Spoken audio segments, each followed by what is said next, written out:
Oke teman-teman, selamat pagi semuanya. Kita berjumpa lagi di video pembelajaran pembuatan aplikasi menggunakan Scratch.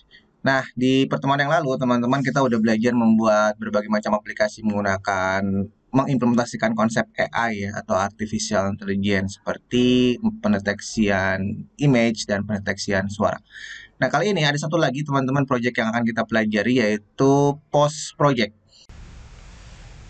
Nah, ini adalah demo awal dari video yang bukan dari video ya, dari game yang akan kita coba kembangkan ya di tutorial kali ini. Jadi kita ingin mencoba mengendalikan mobil kita ini ya teman-teman yang warna kuning ini.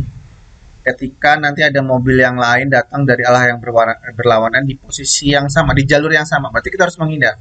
Kalau mobil yang berlawanan ini datang di kiri, kita harus menghindar ke kanan. Kalau dia datang dari kanan, kita harus menghindar ke kiri. Dan cara mengendalikannya itu menggunakan pergerakan tangan seperti yang teman-teman bisa lihat di refleksi dari video ya, webcam itu. Kalau saya nanti begini, tangan saya arahkan ke kanan, berarti mobilnya itu harus bergerak ke kanan untuk menghindar. Kalau yang saya angkat tangan kiri, maka dia harus bergerak ke kiri. Oke, itu skenario-nya. Kita coba ya.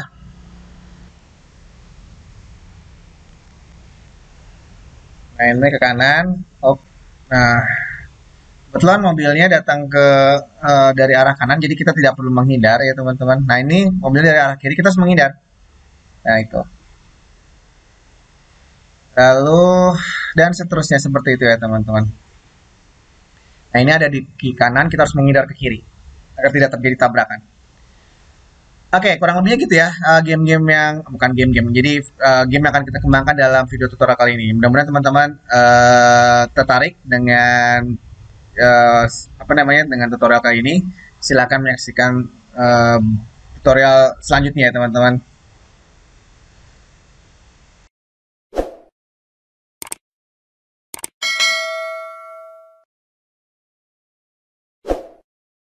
Post Project adalah salah satu fitur yang ditawarkan oleh Google Teachable Machine yang kita bisa gunakan untuk memperkaya aplikasi game kita.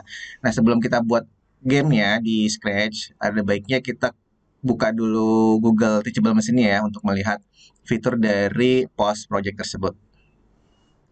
Oke, dari halaman Google Teachable Machine ini, seperti biasa kita bisa menekan tombol biru ini yang besar ya, Get Started, lalu kita bisa langsung memilih Pause Project.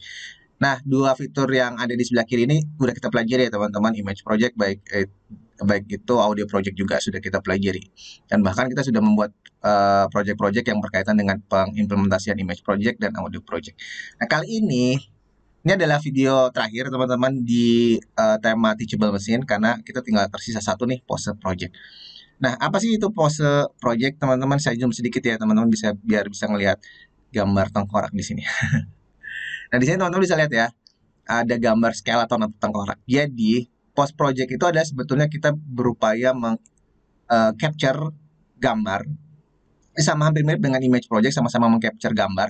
Hanya saja kalau di post project itu, ketika kita capture gambar, nanti dia akan menyesuaikan dalam bentuk skeleton kayak gini atau tengkorak gitu ya.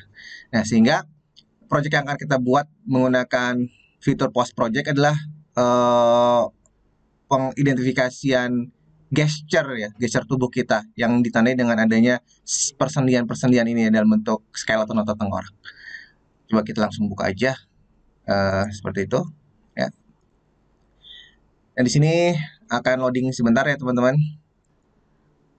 Nah, setelah itu eh, seperti yang teman-teman lihat, tampilannya tuh mirip banget dengan image project ya kan teman-teman. Di sini ada kelas-kelasnya, di sini ada bagian proses trainingnya dan testingnya. Jadi mirip banget. Tetapi ketika nanti teman-teman menjalankan webcamnya, kita bisa melihat adanya skeleton ya, yang akan mencoba mencoba menandai postur tubuh kita gitu ya. Langsung aja kita coba dijalanin webcamnya. Itu ya teman-teman. Nah, itu ada kayak garis-garis skeleton di situ, titik di mata, lalu di telinga, terus ada di bahu dan juga ke tangan tangan ini saya coba jauhin sedikit biar lebih kayak giniin skeletonnya atau tulang rangkanya itu juga akan menyesuaikan ya teman-teman. Ini karena saya pakai jaket jadi dia kayaknya agak bingung deh. Saya copot dulu jaketnya ya. Nah ini saya udah melepas jaket saya biar proses pendeteksian rangkanya atau skeleton atau tengkoraknya itu mudah ya. Jadi nanti teman-teman bisa lihat itu ya. Kita punya eh, postur tubuh kita itu ditandai dengan rangka-rangka kayak gini. Nah, konsep dari game yang akan kita buat itu kita akan mencoba mengendalikan nanti mobil ya. Kita akan membuat game tentang mobil ya, teman-teman. Nah, mobilnya itu akan kita kendalikan gerak ke kanan dan ke kirinya itu menggunakan ini, menggunakan postur dari tubuh kita atau pola dari kerangkanya. Jadi kalau saya naik mengangkat tangan kanan saya, nanti dia berarti belok ke kanan. Kalau saya mengangkatkan tangan kiri saya, kita ingin mobil tersebut belok ke kiri. Ini sekali lagi berbeda dengan image project ya teman-teman. Kalau image project itu sama-sama menggunakan webcam mengcapture gambar, tetapi dia nggak menampilkan rangka gitu ya. Jadi seluruh gambar itu akan diidentifikasi sebagai input. Tapi kalau post project yang akan dijadikan input utama adalah rangkanya. Paham ya teman-teman? Dan saya perlu sampaikan ke teman-teman jika teman-teman ingin membuat game yang berdasarkan inputan yang berdasarkan inputan dari webcam gitu ya. Dan yang kita inginkan adalah mengidentifikasi postur tubuh kita itu lebih lebih baik menggunakan post project. Karena ini hasilnya lebih sensitif ya teman-teman. Lebih responsif juga. Saya sudah mencobanya ketika saya menggunakan pose itu si karakter yang ada di game itu akan responsif menerima instruksi dari kita ya. Karena yang akan diidentifikasi hanya rangka-rangkanya gitu. Oke. Nah, itu penjelasan singkat dari post project. Sekarang kita langsung aja mengkonstruksi atau mempersiapkan label-label yang kita butuhin. Eh, kita tadi saya sudah sampaikan ya bahwa kita akan membuat game yang melibatkan mobil gitu ya. Mobil yang bisa kita kendalikan belok kanan dan belok kiri menggunakan pergerakan tangan kita gitu ya. Nah, berarti berikutnya yang harus kita lakukan adalah menentukan labelnya atau kelasnya. Kita ada berapa kelas tadi ya teman-teman? Ada 3 teman-teman. Kelas yang pertama adalah belok kanan, kelas yang ketiga adalah belok kiri, dan kelas yang terakhir adalah lurus. Ya teman-teman bisa terserah ya mau mau membuat kelas yang mana dulu, yang lurus dulu, yang belok kanan atau yang belok kiri, nggak ada masalah ya. Oke langsung aja kita buat teman di sini. Yang pertama mungkin lurus dulu deh, lurus atau straight. Dan yang ini untuk belok kanan. Dan kita tambah lagi satu lagi, yaitu belok kiri.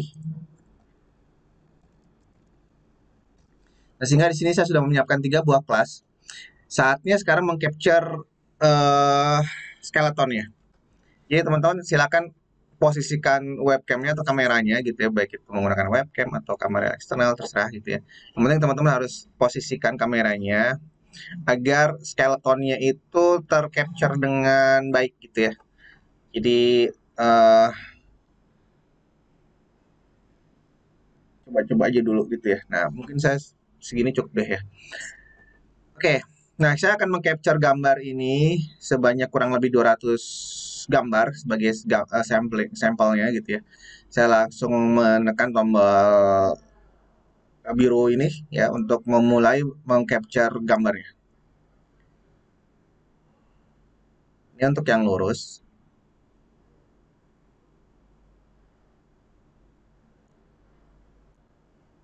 Oke, baru 90 ya. Jadi saya coba tambahin lagi.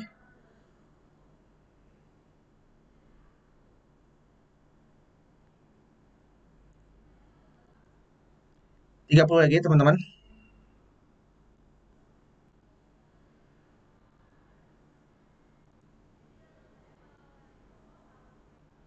Oke, itu sudah 200 lebih satu nggak apa-apa ya. Jadi lebih dikit atau kurang dikit nggak masalah.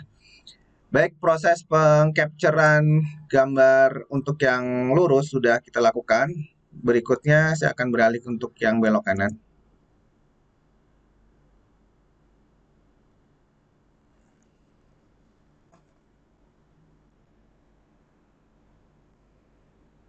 Nah, ini saya ataskan tangan kanan saya untuk memulai mengcapture sebanyak 200 juga. Jadi kita upayakan bahwa gambarnya itu balance ya, jumlah gambarnya, jumlah datasetnya antara data lurus, kanan dan kiri itu kita upayakan jumlahnya sama. Ya, dan kita juga pastikan juga ketika mengcapture ini agar skeletonnya itu tampak gitu ya teman-teman. Jangan sampai skeletonnya itu hilang. Kan sekali lagi yang akan dijadikan sebagai input untuk dideteksi adalah skeletonnya.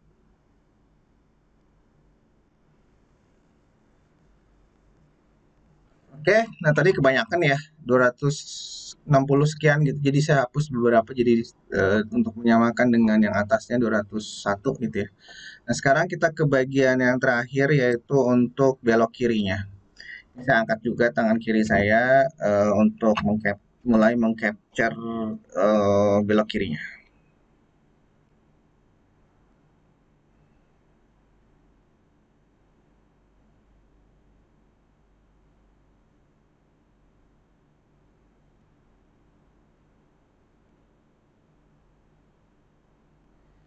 Oke, saya masih terus mengcapture.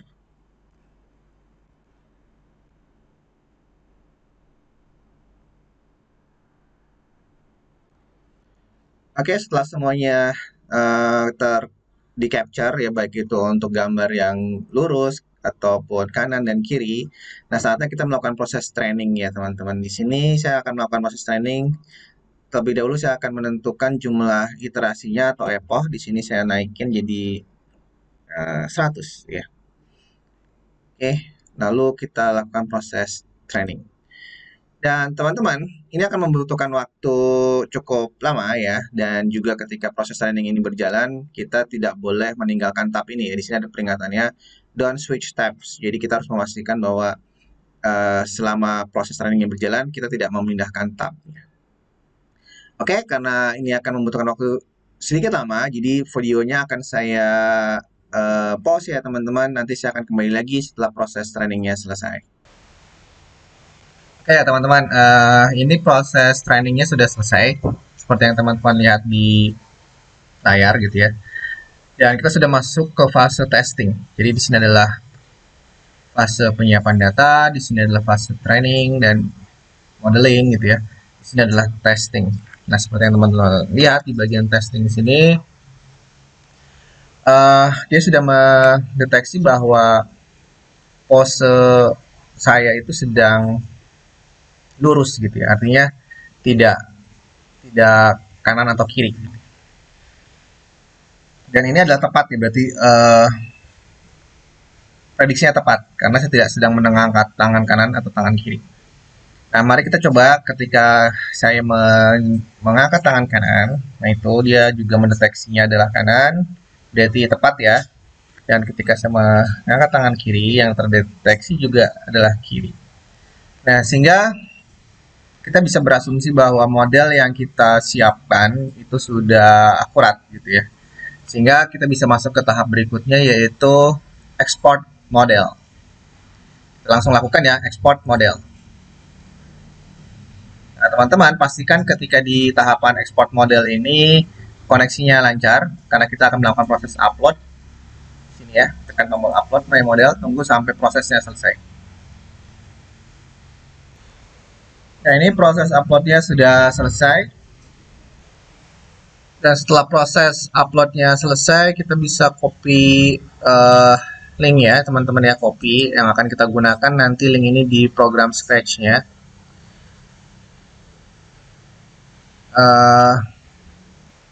Dan lalu akan saya simpan pada notepad link tersebut. Berikutnya ini bisa saya tutup gitu ya. Lalu kameranya ini saya nonaktifkan dan saya membuka tab baru untuk menjalankan Scratch Post Block.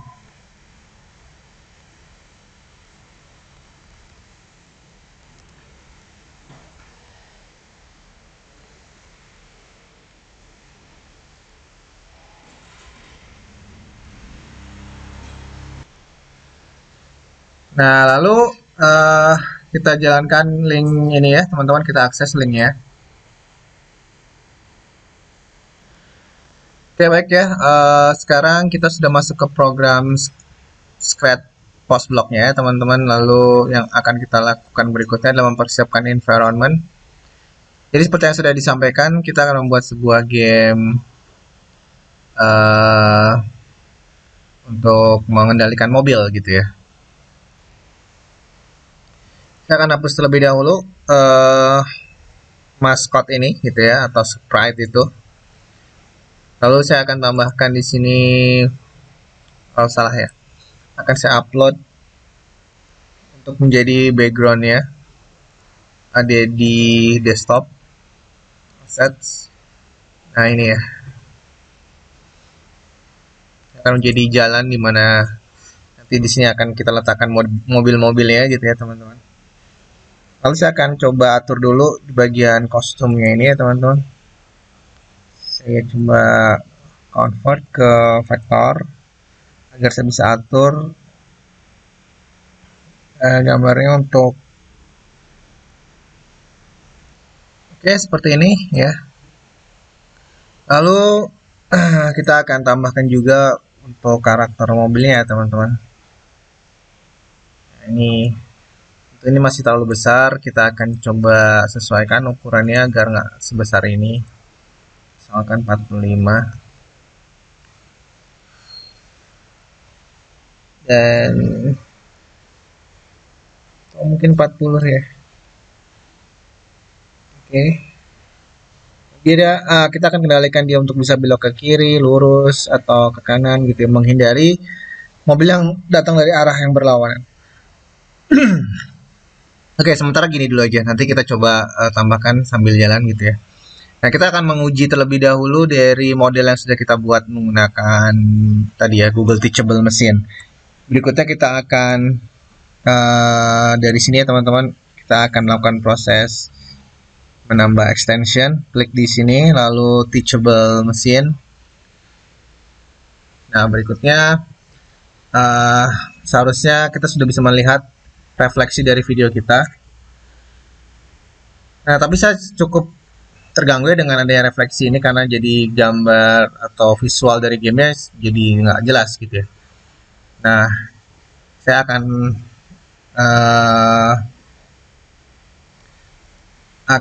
melakukan proses pengaturan transparansi dari videonya biar nggak seperti ini.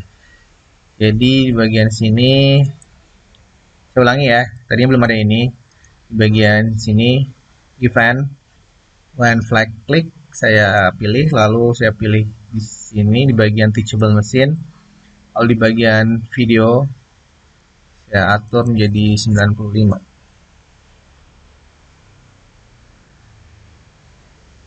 Seperti itu. Jadi teman-teman bisa lihat di sini ya 95. Kalau kita jalankan maka nah itu transparansi sudah berkurang. Berikutnya saya akan menambahkan when fact klik lagi ya. Hanya saja kali ini yang akan saya tambahkan itu di bagian teachable machine, yaitu untuk mengimport dari model yang sudah kita buat tadi. Nah, yang dari URL ini ya teman-teman. Jadi saya copy pastekan ke sini.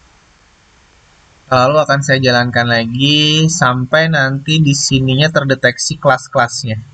Saat ini kan namanya masih kelas 1 gitu ya. Padahal tadi kita punya 3 buah kelas, yaitu lurus, kanan, dan kiri ya.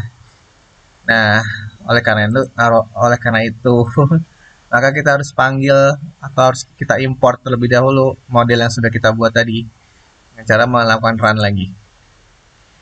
Nah, ini kita tunggu sampai kelasnya ini berubah.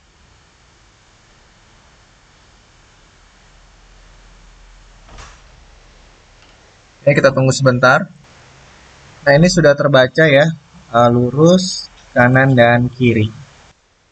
Oke, berikutnya kita ingin mengetes ya model yang kita miliki ini untuk mengendalikan mobil tentunya. Nah, caranya gimana teman-teman? Ya, ini seperti biasa aja teman-teman. Jadi kita tambahkan dulu eventnya when flag click lagi. Lalu kita tambahkan di sini block control yaitu forever. Lalu kita tinggal lakukan proses pengecekan if conditional tentang model yang dideteksi gitu ya. Jadi menggunakan di block control lagi yaitu if. Nah, di bagian teachable mesinnya kita bisa tambahkan conditional ini, prediction. Nah, di situ eh, kita akan menambahkan untuk yang kanan, bisa zoom sedikit deh. Lalu kita akan tambahkan juga untuk yang ke kirinya tentunya. Nah, itu teman-teman. Sehingga di sini kita sudah memiliki 3 buah block if conditional. Kita nanti memilih label mana yang terdeteksi. Label luruskah, ke kanankah, atau ke kirikah. Nah, kalau lurus kita ingin memilih diam seperti ini. Kalau ke kanan ya kita ingin dia belok ke kanan. Kalau kiri dia ke kiri gitu ya teman-teman. Nah, sehingga apa yang harus kita lakukan di bagian lurus di sini tentu kita bisa tambahkan di bagian motion, motion sini ya teman-teman. Kita bisa cari yang namanya um, change X ya, change X by ini ya.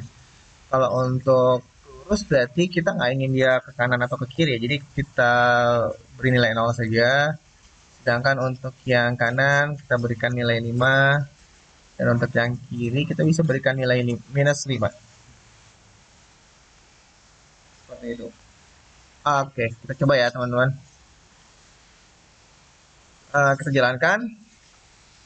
Nah, lalu ini saya tidak sedang mengangkatkan tangan. Lalu saya coba angkatkan tangan saya gitu ya, dia ke kanan.